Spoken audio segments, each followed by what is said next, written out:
The needle pierced flesh with clinical precision, but what followed defied every principle of modern science. Dr. Helena Voss watched through reinforced glass as Subject 07 convulsed on the surgical table, his body rejecting and accepting the foreign genetic material in violent rhythmic waves. The vampire DNA, extracted from a creature they'd discovered frozen in Siberian permafrost, impossibly preserved for 12,000 years, was rewriting his biology at the molecular level. His screams echoed through the subterranean research facility 300 feet below Geneva, a sound that would haunt her for the remainder of her unnaturally long life. She didn't know it yet, but in that sterile chamber, bathed in the sickly fluorescent glow of monitoring equipment, humanity had just birthed its first king. And every apex predator with a crown would soon smell the revolution in his blood. His name had been Marcus Webb, 28 years old, former Special Operations soldier. Volunteered for the Lazarus Initiative when conventional medicine gave him 6 months to live after a catastrophic injury in the Hindu Kush left his organs systematically failing. The consent forms had been deliberately vague: experimental gene therapy, potential for complete cellular regeneration, survival rate unknown. What they hadn't mentioned was that the therapy involved splicing his human genome with genetic sequences from something that should have remained legend. The vampire they'd found had been a female, her body preserved in ice with such perfection that tissue samples remained viable. Her physiology had been a masterwork of evolutionary apex design. Cells that regenerated infinitely, a metabolism that could process any organic matter, sensory capabilities that made human perception seem like navigating the world through frosted glass, and something else. Something that pulsed through her remains like a silent frequency, a biological imperative that even death couldn't fully silence. The transformation took 17 days. Marcus Webb died on the 3rd day. His heart stopped, his brain activity flatlined, and for 6 minutes and 42 seconds he was clinically deceased. Then something ancient stirred in his reconstructed marrow, and his chest heaved with an inhalation that shattered 3 ribs from the sheer force.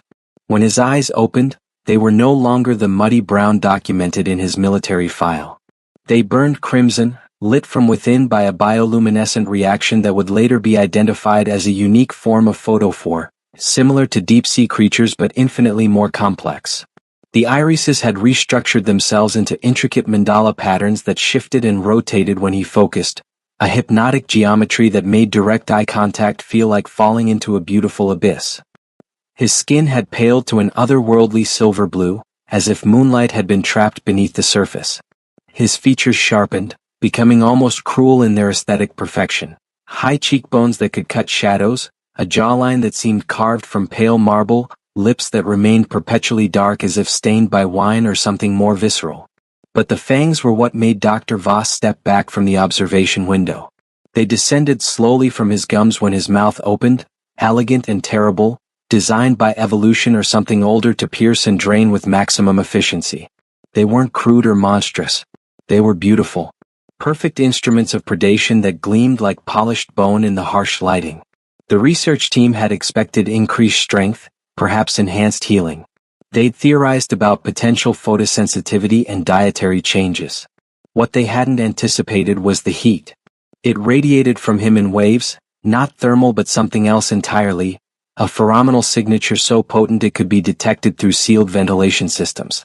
The female researchers were affected first.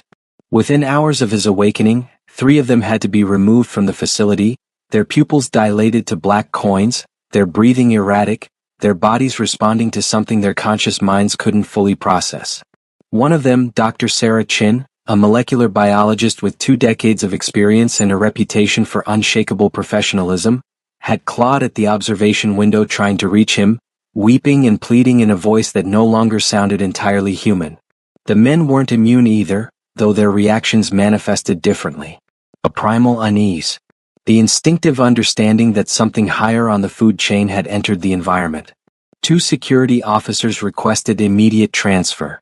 One suffered a psychological break and was found in a supply closet, rocking and muttering about, the king is here, all the queens will come." That phrase would prove prophetic in ways none of them could imagine.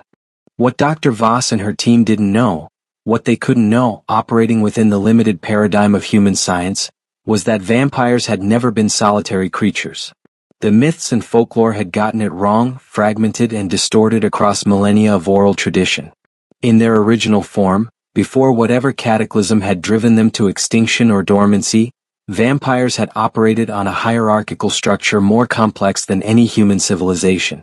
At the apex were the sovereigns, rare genetic aberrations, perhaps one born every 1,000 years, whose biology produced a pheromonal signature that functioned as both claim and challenge. A sovereign scent called to all others of the bloodline, an olfactory coronation that announced the arrival of a potential king or queen.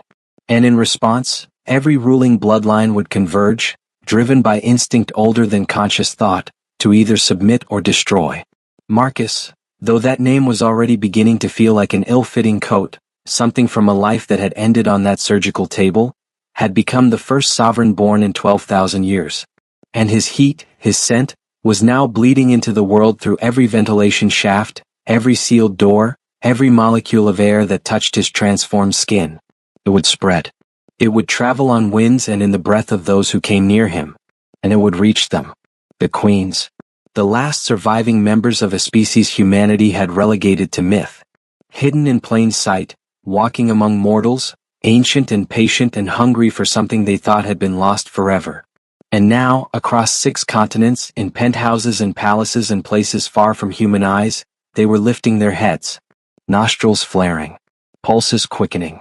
Some would feel rage, the territorial fury of alphas who'd held power unchallenged for centuries. Others would feel something more dangerous. What? Recognition. The biological imperative to seek out the source, to test themselves against it, to claim or be claimed by it. The hunt had begun before Marcus even understood what he'd become.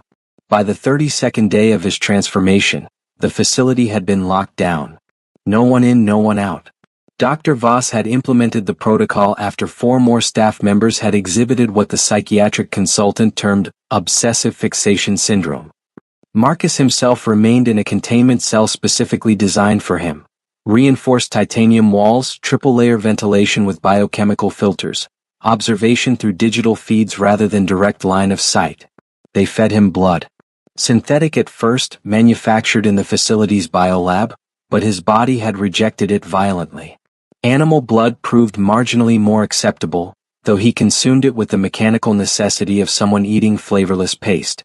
Human blood, procured through carefully documented donations from volunteer staff, that was what truly nourished him. The difference was visible. After feeding on human blood, his skin took on a faint luminescence, his movements became fluid as silk over stone, and the heat intensified to levels that affected people 3 floors away. He spent his time in silence, adapting to senses that now fed him information in overwhelming torrents. He could hear individual heartbeats throughout the facility, each one a unique rhythm he began to recognize. The janitor on level 5 had an arrhythmia. Dr. Voss took medication for hypertension. He could taste it in the air around her. The young intern who monitored his vitals remotely was pregnant, perhaps 8 weeks, her hormonal symphony unmistakable. He could see in total darkness, his vision processing light spectrums humans couldn't perceive. Infrared. Ultraviolet. Something else that highlighted living things like flames in a void. His sense of smell had become a form of reading, each scent carrying information more detailed than any dossier. He knew when people were afraid, aroused, lying, sick, ovulating, dying. The world had become a novel written in biological truth, and he was only beginning to learn the language. But most disturbing was the hunger. Not for blood, though that was present, insistent as a drumbeat. No, this was something deeper. A need for connection that felt hardwired into his restructured neurons. An awareness of profound isolation that grew heavier with each passing hour. He was unique. The only one of his kind in a world of lesser things. The loneliness was existential, oceanic, and it was driving him slowly toward a decision he knew would change everything. On the 41st day the first queen arrived. The facility's perimeter alarms screamed at 2:47 a.m. Security feeds showed nothing. Thermal imaging captured a blur moving at speeds the camera's frame rates couldn't properly record. By the time the security team assembled, she was already inside. Not through any door or ventilation shaft. Later analysis would suggest she'd simply walked through the concrete itself, her body temporarily adopting a phase-shifted state that allowed her to pass through solid matter. That ability alone should have been impossible, but then so should everything else that was happening. She appeared first on the containment level, simply materializing in the corridor outside Marcus's cell. The camera feed captured her for 12 seconds before she destroyed it with a gesture that caused the electronics to explode into sparking fragments. But those 12 seconds were enough. Dr. Voss watched the replay 17 times, her hands trembling, her scientific worldview crumbling like sandstone in a hurricane. The woman was tall, perhaps 6 feet, her frame simultaneously delicate and radiating barely contained lethality. Her skin was obsidian dark, not brown or black in any human sense but a true lightless void, as if she absorbed photons rather than reflecting them. Her hair moved independently of any air current, a corona of silver white that writhed like living plasma. She wore what appeared to be armor, though whether it was clothing or part of her actual body remained unclear, black plates with an organic sheen, traced with patterns that glowed faint crimson. Her face was angular, alien, beautiful in a way that hurt to perceive. High sharp cheekbones. A mouth that was just slightly too wide, lips black as her skin. And her eyes, twin voids filled with rotating stars, literally, as if someone had captured galaxies and trapped them in her skull. But more than her appearance, it was her presence that radiated through the digital feed. Authority. Power compressed into a bipedal form. She was looking directly at the camera when she destroyed it, and Dr. Voss had felt, impossibly through the recording, that the creature was seeing her. Seeing through the lens and the wires and the distance, looking directly into her soul with an expression of contempt so profound it was almost pitying. The alarms continued screaming. Marcus in his cell had gone utterly still. His head was tilted, his reconstructed senses processing what was approaching. Dr. Voss watched through the cell's internal feed as his lips pulled back from his fangs, not in aggression but in something more complex. Recognition, perhaps. Or challenge. His eyes flared brighter, the crimson intensifying to the color of arterial spray, and the heat signature radiating from his body spiked so dramatically that the cell's temperature regulation system began issuing warnings. When the Queen reached his cell door, 6 inches of reinforced titanium with electronic locks designed to withstand explosive breaching, she simply placed her palm against it.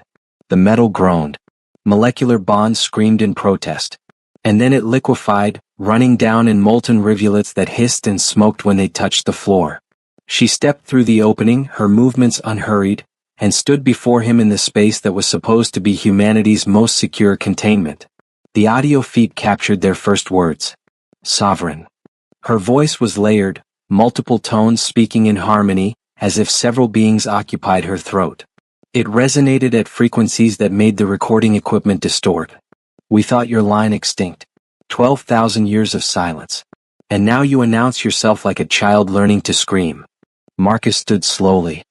He was tall by human standards, 6'3", but she matched his height, and her presence made him seem almost small.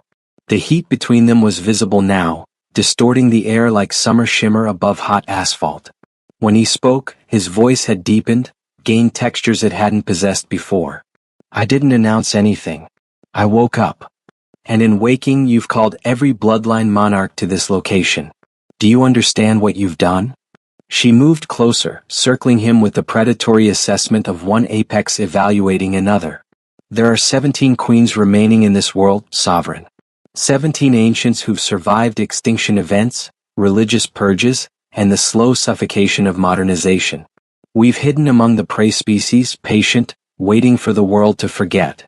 And you, she stopped in front of him, close enough that their heat signatures merged into a single thermal bloom. You've reminded us what we are. What we were. The scent of a sovereign travels on every wind, through every dream. Already they're coming. And they will test you. Test me for what? Her smile was terrible. Beautiful and terrible. To see if you're worthy of the crown you've been given. Or if you should be destroyed before you become what you might be. She reached out with one hand, clawed fingers that gleamed like polished obsidian, and touched his chest directly over his heart. The contact produced a visible shockwave of energy that shattered every remaining camera in the containment cell and caused a localized power failure throughout the level. The feeds went dark. When they came back online 47 seconds later, both of them were gone. The cell was empty except for cooling metal and the lingering heat signature that would take hours to dissipate. A single message had been burned into the titanium wall in letters 3 feet high, the metal blackened and twisted by heat beyond what any industrial process could generate. Dr. Voss stared at those words and understood with absolute clarity that the Lazarus Initiative had succeeded beyond their most ambitious projections. They'd restored a dead man to life. But in doing so, they'd awakened something far older than human civilization. And now that thing was loose in a world utterly unprepared for what was coming. She initiated the final protocol. A signal broadcast on encrypted frequencies to every major intelligence agency and military command structure on the planet. 3 words that would trigger responses ranging from panic to mobilization to flat denial. But even as the message went out, Dr. Voss knew it was already too late. You couldn't contain a sovereign. You could only hope to survive the transformation their presence would cause. Because where a sovereign walked, the old hierarchies reasserted themselves. The ancient powers stirred. And the world would bend or break trying to accommodate what it had forgotten. The queens were coming. All of them. Drawn by heat and hunger and the irresistible call of genetic destiny. And in the collision between ancient bloodlines and modern world, something new would be born. Or everything would burn. Marcus Webb no longer existed. What walked out of that facility, hand in hand with the Obsidian Queen, was something else. Something beginning to remember. Not his memories but older ones, encoded in the vampire DNA that now suffused every cell. Memories of empire. Of bloodlines that had ruled when humans were still learning to make fire. Of a time when sovereigns were worshipped as gods and feared as natural disasters. He was returning to a world that had forgotten him. But he remembered. And with every queen that came to test him, he would remember more. The hunt had begun. But who was hunting whom remained to be seen. The Obsidian Queen, she'd offered her name during their escape, spoken in a language of layered phonemes that his evolving mind had somehow understood. Kethra, which translated roughly to Void Throne, or Darkness Crowned, took him north. They moved through the night at speeds that reduced the world to abstract streaks of light and shadow. She could phase through matter, he discovered, and when she touched him, that ability extended to include his mass. They passed through mountains like ghosts through Gossamer, emerged in remote wilderness where human presence was measured in decades between visits, not hours. She brought him to her sanctuary. A structure that existed in the spaces between reality, anchored to a cave system in the Norwegian highlands but extending into dimensional pockets that predated human understanding of physics. The entrance appeared to be a simple cave mouth, but stepping through it was like crossing a threshold into a different universe. The interior was vast, impossible, a palace carved from living shadow and crystallized starlight. Spires that reached into infinity. Halls that changed configuration based on who walked them. And everywhere, the sense of age so profound it made human history feel like a brief, flickering dream. This was a sovereign's hold, Kethra explained, her voice echoing through the impossible architecture. Built by the last true king before the collapse. It's been empty for 12,000 years. Waiting.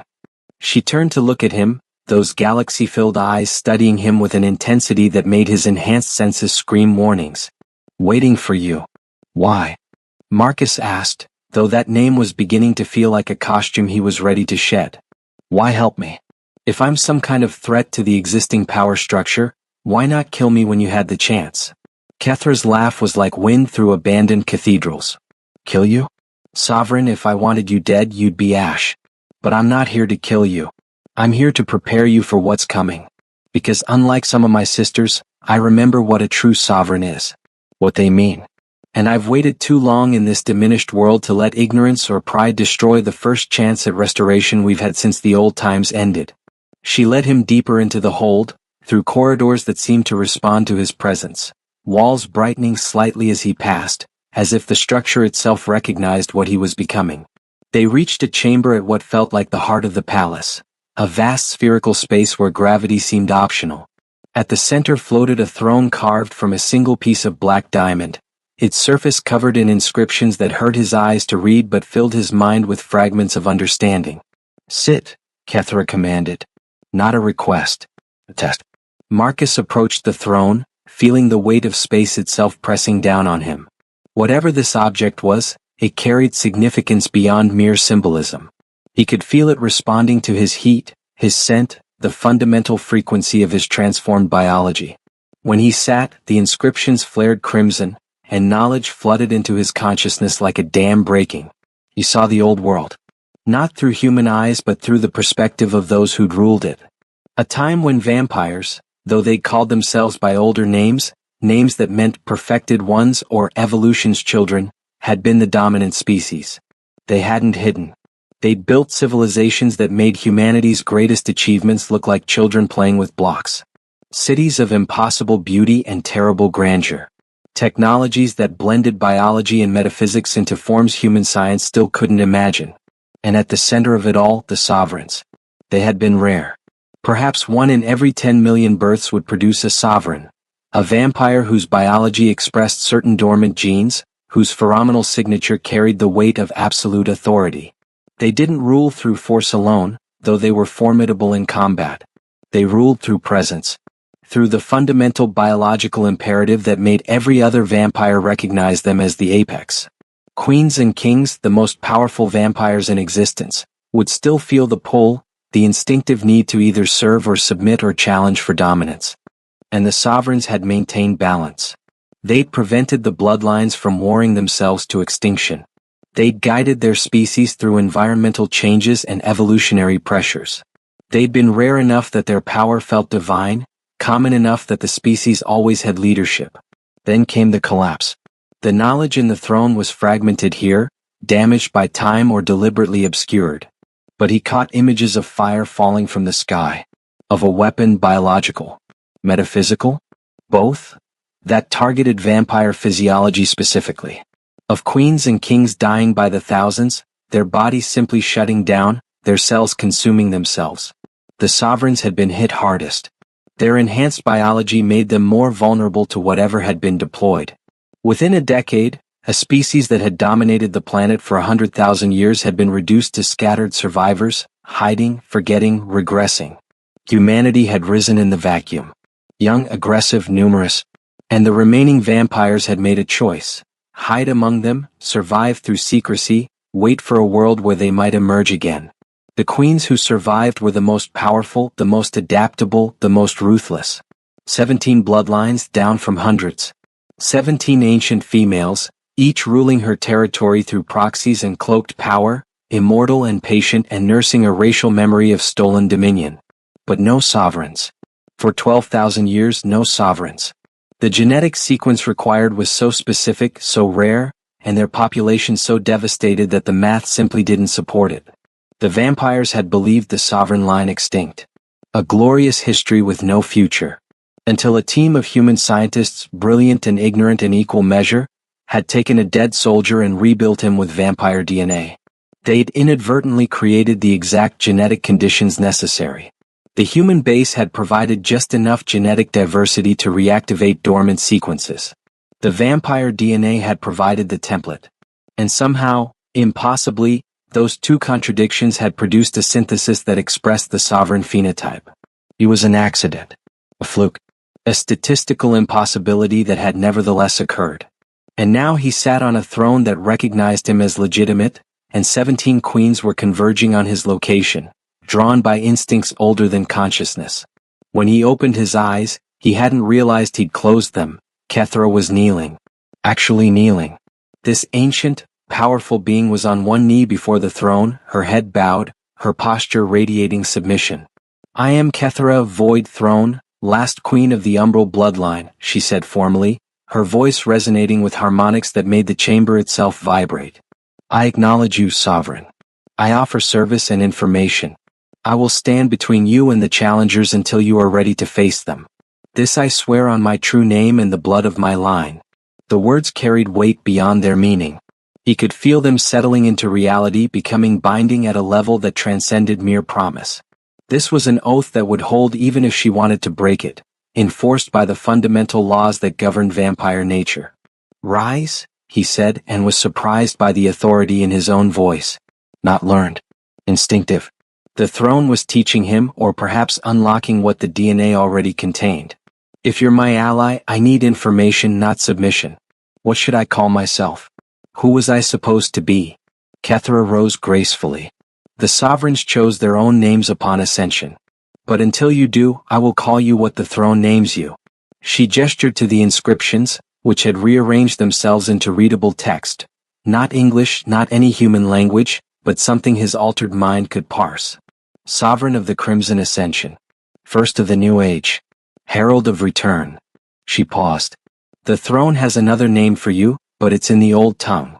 It translates roughly to Beautiful Dying Star, or Last Light Before Dawn. Prophetic. Ominous. What does it mean? That you will either illuminate the path to our species' restoration, or you will be the final glorious ending of everything we were. The throne doesn't predict which. Only that your existence is pivotal. She moved to a window that looked out over impossible vistas. Multiple landscapes layered over each other like overlapping realities. The other queens won't all respond like I have. Some will see you as an opportunity. Others will see you as a threat to their autonomy. A few, she trailed off, something almost like concern crossing her alien features. A few will see you as something else entirely. What do you mean? The heat you produce, sovereign. It's not merely a signature of dominance. It's a mating call. She said it bluntly without euphemism. In the old times, sovereigns were rare enough that their selection of mates was a matter of species-level importance. The biological imperative to reproduce with a sovereign, to create offspring that might carry the genetic sequence forward, was profound. Queens who smell your heat don't just recognize a leader. They recognize a potential mate. And the drive to secure you, to claim you, to ensure their bloodline is the one that continues through your genetics. She turned to face him. It will make them dangerous in ways you cannot yet comprehend. They will see you and want you with an intensity that transcends reason. And they are ancient, powerful beings who are not accustomed to being denied anything they want. Marcus, he still thought of himself that way, though it was becoming a smaller and smaller part of his identity, processed this. So I'm what, exactly? A stud to be fought over? If you allow yourself to be. Kethra's smile was sharp. But you're a sovereign. Your biology gives you advantages even queens don't possess. Your heat calls to us, yes. But you can focus it, weaponize it, use it to influence and command. If you learn to control it before they arrive, you'll have agency. If you don't, she let the implication hang. Then teach me. That's why I'm here. They spent days, or what felt like days. Time moved strangely in the hold, training. Kethra was a ruthless teacher, pushing him beyond limits he didn't know he had. She taught him to regulate the heat, to dampen it to nearly undetectable levels or flare it like a beacon that could be felt across continents. She taught him to read the subtle biological signals other vampires unconsciously broadcast, the hierarchies of scent and posture and presence that structured their social interactions. She taught him to fight, not human combat, but the brutal, reality-warping violence that occurred when apex predators clashed. He learned that vampires of sufficient age could manipulate physical laws through will and biology alone. Kethra could control shadows, making them solid or sharp or suffocating. She could phase through matter. She could suspend local gravity. She could do things that looked like magic but were actually expressions of a biology so advanced it seemed supernatural. And he was learning his own abilities. The heat was just one aspect. He discovered he could command attention through presence alone, making anyone in his vicinity focus on him whether they wanted to or not.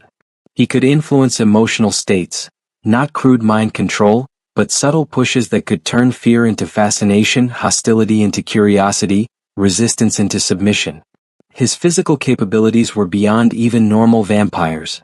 He'd shattered a steel beam during a training exercise without conscious effort, had caught and held Kethra mid-face, something she'd said shouldn't be possible. But the most significant discovery came during a meditation exercise. Kethra had instructed him to reach out with his senses, to feel beyond the immediate environment. When he did, he felt them. Distant pulses like faraway drums. 17 distinct rhythms, each unique, each moving. The queens. He could sense their approximate locations, feel the different qualities of their presence. Some felt cold and ancient as glacier ice. Others burned with barely contained fury. A few radiated curiosity or calculation. And one, distant but approaching faster than the others, felt like an inferno barely contained in flesh, heat that rivaled his own, presence that made his instincts scream both attraction and warning. She'll be first, Kethra said, having watched his reaction. I knew she would be. Nephra, the Blood Phoenix. Queen of the Vermilion bloodline. She rules the territories humans call the Middle East, though her influence extends far beyond geography. She's passionate. Impulsive by our standards, though still more patient than any human. She'll have felt your heat and interpreted it as a challenge or an invitation, likely both. When she arrives, it will be spectacular. Is she dangerous? We're all dangerous, Sovereign. But yes, more than most. She's young for a queen, only 7,000 years old. Still remembers what it feels like to burn hot instead of cold. Still cares about things most of us have learned to stop caring about. She'll test you immediately. And if you fail, Kethra's expression was unreadable. If you fail, she might kill you out of disappointment. Or she might try to keep you as a beautiful, broken thing. I'm not sure which would be worse. Marcus felt the pull toward the approaching presence. His heat wanted to flare, to answer the call racing toward him. Kethra was right, this was going to be spectacular. And dangerous. And utterly unavoidable. How long until she arrives? Hours? Perhaps a day at most. She's not attempting stealth. Kethra moved to the throne room's entrance. I'll prepare the hold's defenses. Not to keep her out, she'll enter regardless, but to channel where she enters, give you the advantage of terrain. Use the time remaining to center yourself. Remember your training. And Sovereign? She paused. Don't die.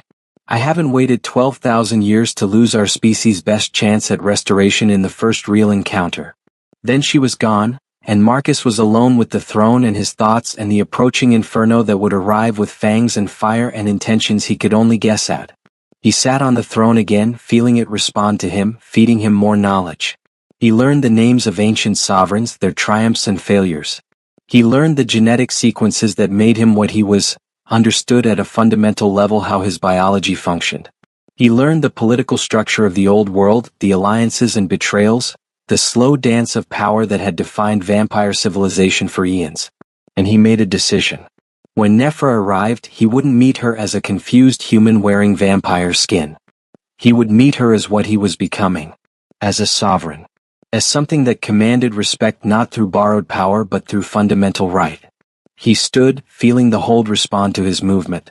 The architecture shifted subtly, corridors realigning, chambers reconfiguring to suit his unconscious preferences. This place knew him now, recognized him, would obey him. He walked to the highest point in the structure, an impossible spire that extended into what looked like empty sky but felt like something else, a viewing platform that existed simultaneously in multiple spaces. From here he could see vast distances, not with eyes but with the sensory array his transformation had granted. He could feel the world spread beneath him, sense the millions of human heat signatures going about their brief lives, unaware that the old powers were stirring. And he could feel her. Closer now. A brilliant point of presence racing toward him like a meteor falling from orbit. She was bringing her full power, making no attempt to mask or diminish herself. It was a statement. A declaration. She was coming to meet the sovereign who'd called her from her ancient slumber, and she would arrive as what she truly was. The Blood Phoenix. 7,000 years of accumulated power and personality and purpose, compressed into a single being and aimed at him like a beautiful weapon. Marcus, no, not Marcus anymore, he was shedding that identity like a snake shedding too tight skin, let his heat flare in response. A beacon. An answer. An acceptance of the challenge racing toward him. Let her come. Let them all come. He was a sovereign of the Crimson Ascension. First of the New Age. Herald of Return. And if the old world was waking, it would wake to find him seated on the throne, ready to remind them all what his kind had been. The night suddenly brightened, as if a second sun had risen on the horizon. But it wasn't the sun. It was her. Nephra, arriving in a burst of flame that should have been impossible, that violated every known law of physics but didn't care because vampire biology operated on different principles entirely.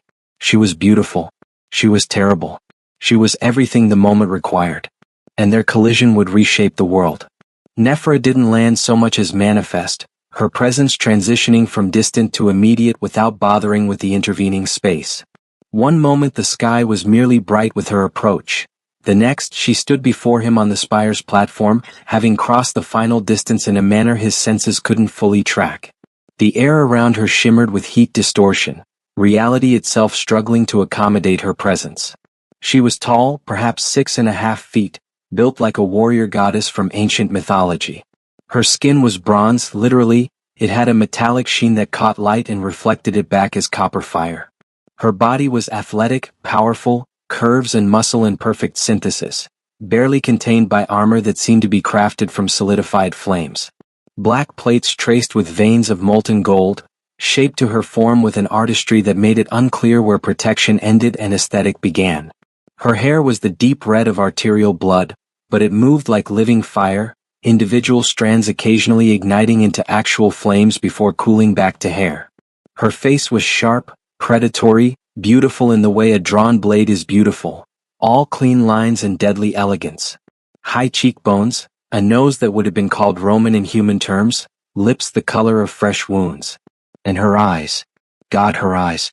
They were gold.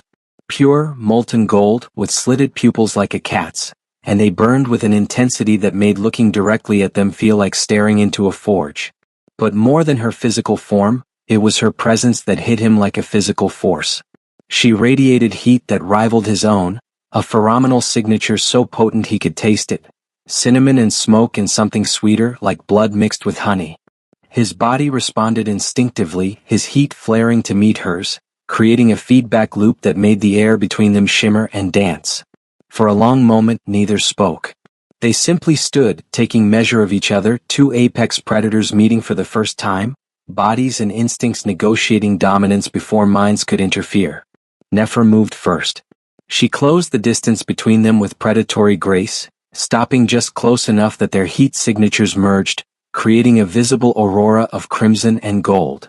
She tilted her head, studying him with those molten eyes, and when she spoke, her voice was smoke and silk and violence barely leashed. So you're the accident that's called me from my throne. It wasn't quite an insult, but it carried an edge. The human experiment that smells like a sovereign. Kethra believes in you. She's sworn oath to protect you, which is the only reason I'm talking rather than testing whether you bleed as beautifully as you smell. He met her gaze directly, refusing to show the intimidation he felt. And if you tested that, you'd find out whether 7,000 years has made you strong enough to challenge a sovereign. We could try if you're curious, but I'd rather talk. Her smile was sudden and sharp as a knife. Oh, he has teeth. Good. I was worried you'd be one of those weak, trembling things that needs coddling. She circled him slowly, her movements liquid, assessing him from every angle. You're young. Barely 2 months transformed. Your power is raw, uncontrolled. You probably can't phase yet, can't manipulate reality fields, can't even properly use the heat you're broadcasting like a mating advertisement. She completed the circle, standing before him again. But underneath the newness I feel it. The resonance. The signature that doesn't lie. You are what the throne says you are. A sovereign. First true sovereign in 12,000 years. She leaned closer, close enough that he could see the flecks of darker gold in her irises, close enough that their breath mingled. Do you understand what that means? What you represent? Kethra's been educating me. Kethra sees opportunity. Sees a path to restoring what we lost. She's not wrong, but she's thinking politically. Nephra placed a hand directly over his heart, her palm hot enough that he could feel it through clothing and skin, as if she was touching the organ itself. I'm thinking biologically. You smell like home. Like something I didn't know I was missing until right now. Your heat calls to every instinct I have, tells me to submit or fight or claim or surrender all at once. It's maddening. Intoxicating. Her pupils dilated, the gold of her irises narrowing to thin rings around endless black. So before we discuss politics or territory or whatever rational concerns Kethra has been filling your head with, I need to know, are you in control of yourself or is the biology driving you? Because if it's the latter, this is going to get complicated very quickly. He placed his hand over hers, feeling the heat transfer between them, a circuit completing. I'm in control. Barely.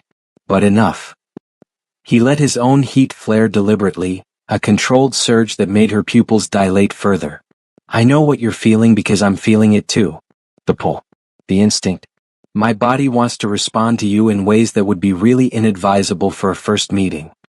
He pulled her hand away, gently but firmly, breaking the contact before it could escalate. But I'm not going to be ruled by biology. Not mine, not yours. If something happens between us, it'll be a choice, not a compulsion. Nephra laughed, a sound like crackling flames. Oh, I like you. You're going to be fun. She stepped back, giving him space, and some of the overwhelming intensity of her presence banked, still there but controlled. All right, Sovereign. We'll play it your way. For now. She moved to the edge of the platform, looking out over the impossible vistas of the hold. Kethra has told you about the others coming? 17 queens. All converging on this location, drawn by what I am. 16 actually. I'm already here. She glanced back at him. And they won't all be as restrained as I'm being. Kethra will stand with you, she's old enough and wise enough to see the bigger picture. But some of the others? She shook her head. Morgatha of the Carrion bloodline will see you as an abomination, human contamination of pure vampire genetics. She'll try to kill you on principle. Seraphis of the crystalline bloodline will want to study you, dissect you, understand how you're possible. She's the closest thing we have to a scientist, and her curiosity is more dangerous than most vampires' rage. Veolora of the serpent bloodline will try to seduce you, manipulate you into serving her agenda. And Dracaina? Nephra's expression turned serious. Dracaina of the titanium bloodline is the oldest of us. 16,000 years old. She predates the collapse, was already ancient when the last sovereigns walked. She'll test you in ways you can't imagine because she actually remembers what sovereigns were capable of. If you fail her assessment, she won't kill you. She'll do something worse. She'll dismiss you as unworthy and spread that judgment to the others. And if I pass? Then you might actually have a chance at this. At being what Kethra thinks you can be. Nephra turned to face him fully. A sovereign doesn't just lead through power. They lead through presence, through the ability to navigate the complex web of alliances and rivalries that define our species. They're part king, part diplomat, part warrior, part, she paused, choosing her words carefully, part breeding stud, honestly. The sovereigns of old sired children with multiple queens, spreading their genetic sequence across bloodlines, ensuring the trait would persist. It was expected, necessary, and it made the political landscape incredibly complicated. You're saying that to be accepted as a sovereign, I'd need to breed with us? Yes. She said it bluntly. Not all of us necessarily, but enough to prove genetic viability, to give each bloodline hope that their genetics might continue through your line. The queens who bear your children would have immense political power. Those who don't would be diminished. So expect the competition for your attention to be fierce and lethal. The weight of what she was describing settled over him. He wasn't just navigating political structures or proving his combat capabilities. He was being positioned as the linchpin for the entire species' reproductive future. Every decision about who to favor, who to breed with, who to pass over would have consequences that would ripple through vampire society for millennia. That's insane. That's reality. Nephra moved closer again, her expression softening slightly. I'm not saying you have to decide now, or that you have to accept this role at all. You could reject it, try to live quietly, hide from what you are. But they won't let you. Your scent has called them, and they will come, and they will demand answers. Demand choices. Demand you. She reached out, not touching him but close enough that he could feel the heat radiating from her palm. So you need to decide what you want to be. Human playing at vampire? Sovereign embracing what you've become? Something in between? Because when Dracaina arrives, and she will be here within days, she's going to ask you that question. And your answer will determine whether the next era is one of restoration or final extinction. He looked at her, this ancient, powerful being who'd crossed continents to stand before him, and made his decision. I can't go back to being human. That person died on a surgical table 2 months ago.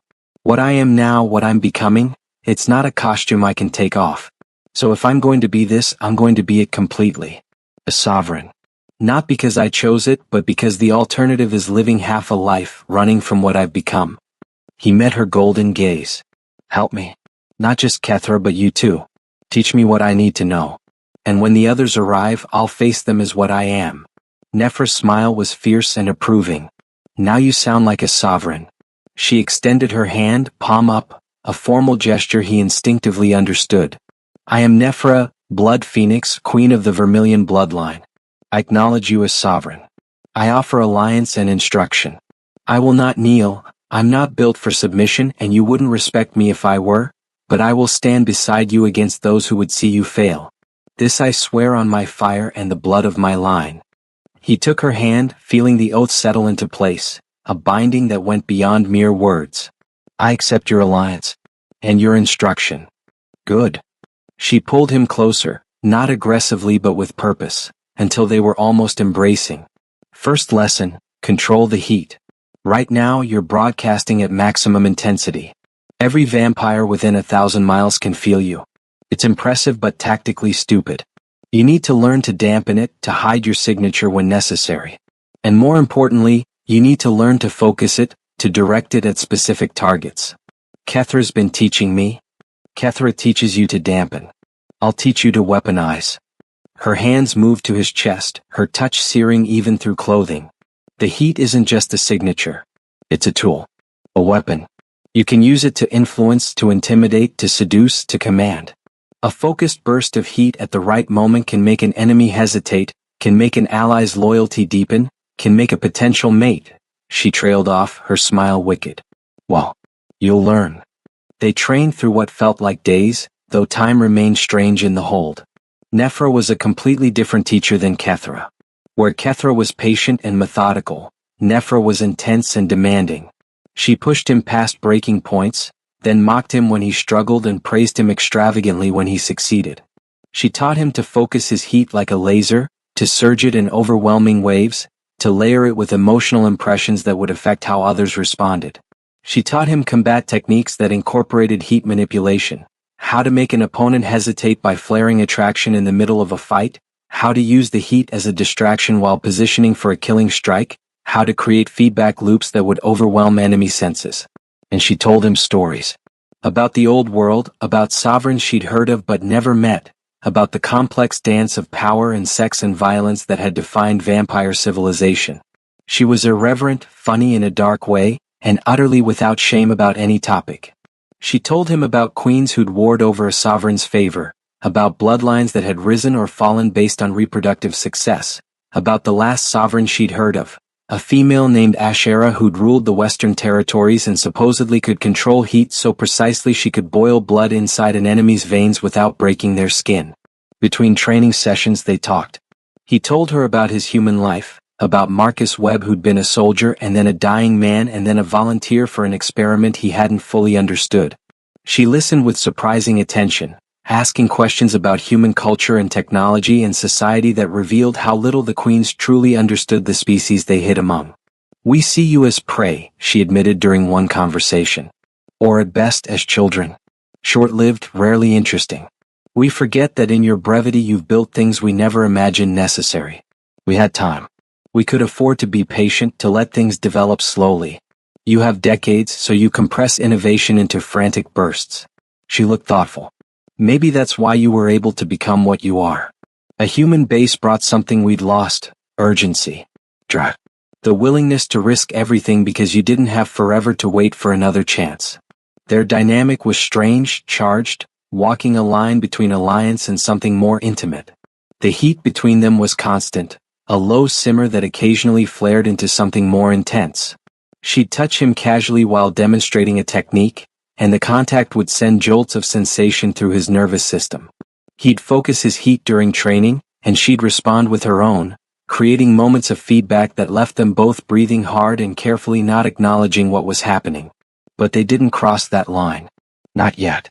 Both aware that when they did, if they did, it would mean something beyond personal desire. It would be a political statement. A claim. A choice that would affect how the other queens responded. On what felt like the fourth day, Kethra appeared with news. 3 more have arrived in the region. Dracaina is one of them. She's requesting formal audience. The playfulness dropped from Nephra's expression. "That was faster than I expected." "She flew," Kethra said. "Actually flew. I felt her cross the Mediterranean. She's not hiding her power or her intentions." Nephra turned to him. "This is it. Your first true test. Dracaina is... She's everything a queen is supposed to be. Ancient. Powerful. utterly convinced of her own superiority. She will not be impressed by potential or promises. She'll want demonstration. Proof. What should I expect? Expect her to test your worthiness through challenge. Not necessarily combat, though be prepared for that. More likely she'll test your knowledge, your presence, your ability to command respect. She'll look for weakness, for hesitation, for any sign that you're not truly what you claim to be. Nephra gripped his shoulders, her expression serious. And Sovereign? Don't try to placate her. Don't apologize or explain or justify. Meet her as an equal. Remind her that sovereigns don't answer to queens, queens answer to sovereigns. She'll respect that even if she hates it. He nodded, feeling the weight of the coming encounter. Where will she meet me? She specified the throne room, Kethra said. She's bringing 2 others with her, Morgotha and Vealora. A show of force, or perhaps a test to see how you handle multiple queens simultaneously. 3 at once. He laughed, though it sounded strained even to his own ears. Well, let's not keep them waiting. They descended through the hold's impossible architecture, Kethra and Nephra flanking him like honor guards. As they approached the throne room, he could feel the presence of the waiting queens, 3 distinct signatures that pressed against his senses like physical weight. One was cold, so cold it felt like heat in reverse, drawing warmth out of the environment. One was sharp, crystalline, like breathing air made of microscopic glass. And one was vast, ancient, carrying the weight of eons in a way that made even Kethra and Nephra feel young in comparison. They entered the throne room. The 3 queens stood in a loose formation before the throne, and the sight of them together was breathtaking and terrifying. Dracaena stood at the center, and she was titanium-made flesh. Tall, 7 feet easily, with skin that looked like burnished steel, literally metallic, reflecting light with a gunmetal sheen. Her body was powerful, built like a warrior who'd spent millennia perfecting the art of violence. She wore minimal clothing, just enough to avoid complete nudity, as if armor would be redundant when your skin was already harder than most weapons. Her hair was silver white, long, hanging to her waist in a straight cascade that moved like liquid metal. Her face was angular, severe, beautiful in the way a mountain is beautiful. Impressive and dangerous and utterly unyielding. Her eyes were silver, mirror-bright, reflecting everything while revealing nothing. To her left stood Morgotha, and she was death-given form. Skeletal, thin, skin pale as bone, stretched tight over a frame that looked half-starved but radiated predatory power. Her hair was black, lank, hanging in strings around a face that was all sharp angles and hungry eyes. Those eyes were empty white, no iris or pupil, just blank white that somehow still managed to convey sight and judgment. She wore ragged black garments that might have been elegant once but now looked deliberately torn, decayed, as if she was cosplaying her own funeral. Her fingers ended in claws that looked like they'd been filed from actual bone, yellow-white and sharp. To Dracaena's right was Vealora, and she was everything the other 2 weren't, soft, lush, deliberately sexual. Her skin was the color of jade, with an actual green tint that made her look otherworldly. Her body was voluptuous, curves that would make human artists weep, barely contained by gossamer fabric that concealed nothing while technically covering everything. Her hair was emerald green, thick, cascading in waves down her back. Her face was heart-shaped, delicate, with full lips and large eyes that were yellow with horizontal pupils like a goat's, which should have been disturbing but somehow made her more mesmerizing. She smiled when he entered, a smile that promised every pleasure and warned of every danger such pleasures might contain. 3 queens. 3 expressions of vampire evolution. 3 immediate threats. He walked past them to the throne, feeling their attention track him like weapons acquiring a target. He sat, feeling the throne activate, the inscriptions flaring crimson, the hold's architecture responding to his presence. When he spoke, his voice carried the authority the throne granted, resonating through the chamber. I am the sovereign of the Crimson Ascension. First of the new age. You've come to my hold, requested audience, and I've granted it. State your purpose. The silence that followed was absolute. Morgotha looked like she'd tasted something foul. Vealora's smile widened. And Dracaena. Dracaena studied him with those mirror-bright eyes, and when she finally spoke, her voice was layered with harmonics that spoke of impossible age. Bold words from a child wearing stolen crown. She took a step forward. You sit on that throne as if you belong there. But that seat was earned by sovereigns who'd proven themselves through centuries of service and sacrifice. You've existed for weeks. You've proven nothing. Demonstrated nothing. Yet you demand respect as if right of biology alone entitles you to rule. Another step. I am Dracaena, Titanium Throne, Queen of the Elder Bloodline. I was old when your species learned to make fire. I knew true sovereigns. Fought beside them. Bred with them. And you? She was close now, radiating power that made the air itself feel heavy. You smell right. Your biology doesn't lie.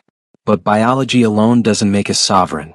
So before I acknowledge you, before I risk the dignity of my bloodline on your potential, you will prove yourself. He stood, meeting her at eye level despite her height advantage. What proof do you require? Command me. She said it simply. If you are truly a sovereign, your presence should compel obedience. Your heat should make me want to submit. So prove it. Make me kneel. Here now before witnesses. Show me that the throne has chosen wisely. It was a trap, of course. If he tried and failed, he'd be humiliated before multiple queens, his authority shattered before it was fully formed. If he succeeded through force, through crude biological manipulation, she'd dismiss it as parlor tricks rather than true dominance. He needed a different approach. He stepped even closer, close enough that their presence fields overlapped, close enough that the heat he generated and the cold she radiated created a barrier of clashing temperatures between them. When he spoke, it was quietly just for her. You're right. Biology alone doesn't make us sovereign. And cheap tricks wouldn't impress someone who's lived 16,000 years. He let his heat flare, not at her but around them both, creating a bubble of overwhelming presence that filled the throne room. But you're testing the wrong thing. You don't need me to prove I can make you kneel. You need to prove to yourself that you want to. That after 12,000 years of ruling without higher authority, you're still capable of recognizing it when it appears. He placed his hand over her heart, mimicking what Nephra had done to him. Her skin was cold, hard as metal, but he could feel the pulse beneath, ancient and slow. I'm not going to command you, Dracaena. I'm going to ask. Not because I'm weak, but because true sovereigns understood that forced submission is worthless. You need to choose this. To decide whether you believe in what I represent enough to take the risk of supporting me. Whether you want the old world back badly enough to help build it through someone as flawed and young as I am. The silence stretched. Her eyes searched his, those mirror surfaces reflecting his own face back at him. He could see himself in her gaze, young, uncertain beneath the confidence, but committed, sincere. You manipulative, clever little beast, she finally said, and there was something almost like approval in her voice. You turned my test around on me. Made it my choice instead of your demonstration. She was quiet for another heartbeat. Fine. I choose. And Dracaena, Titanium Throne, Queen of the Elder Bloodline, eldest vampire in the world, knelt. Slowly, maintaining eye contact, she lowered herself to one knee, her hand placed over her heart in formal acknowledgement. I am Dracaena. I acknowledge you, sovereign. I do not offer oath. I'm too old and have survived too much to bind myself with words. But I offer recognition. And provisional support. Prove yourself worthy of what you're becoming and I will stand with you. Fail and I will end you myself cleanly and with respect. She rose. But for now you have my attention. Which is more than any being has held for the last 3,000 years. Morgatha looked disgusted. Veilora looked impressed. Nephra and Kethra, standing at the chamber's edges, looked relieved. He'd passed the first test. But as he looked at the assembled queens, felt the weight of their presence and the complexity of their expectations, he understood this was just the beginning.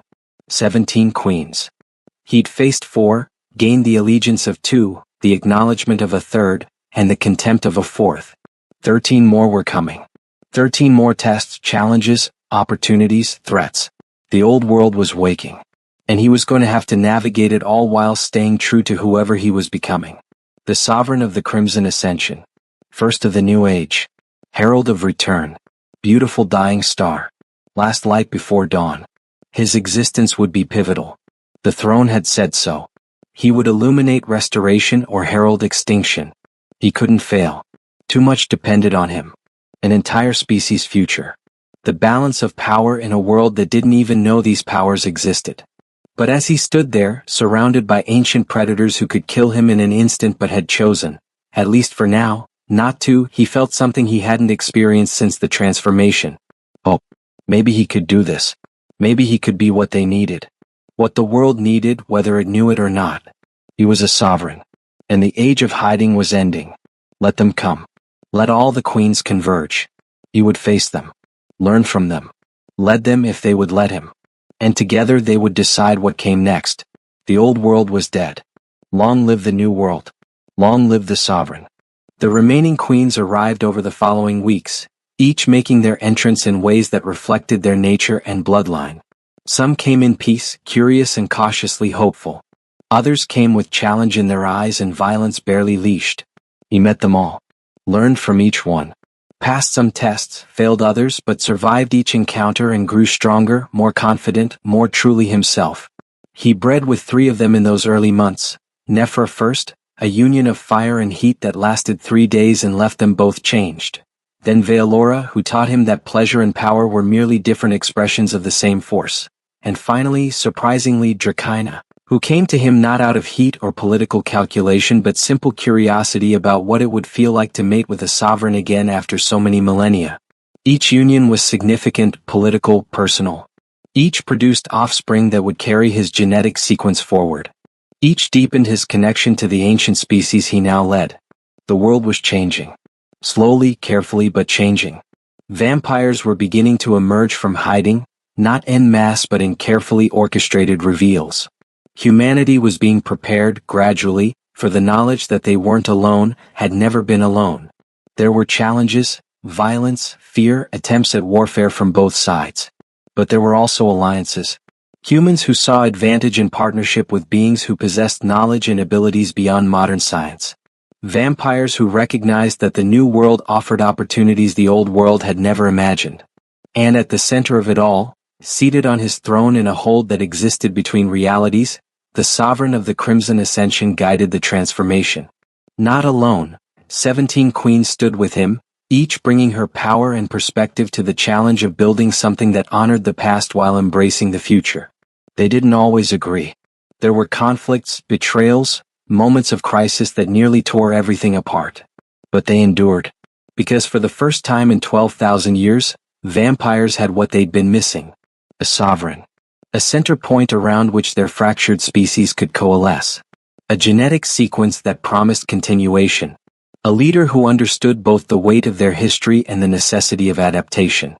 His heat still called to them. Would always call to them. But now they answered not just with hunger or challenge but with purpose. With vision.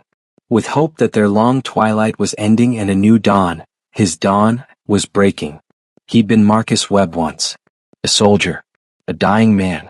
A volunteer for an experiment that had remade him at the most fundamental level. Now he was something else entirely. Something the world had thought lost forever. Something that would reshape reality by his mere existence. He was the sovereign. The beautiful dying star. The last light before dawn. And his story, their story, was only beginning. The age of shadows was ending. The age of the Crimson Ascension had begun. And every queen on the planet had smelled his heat and answered the call.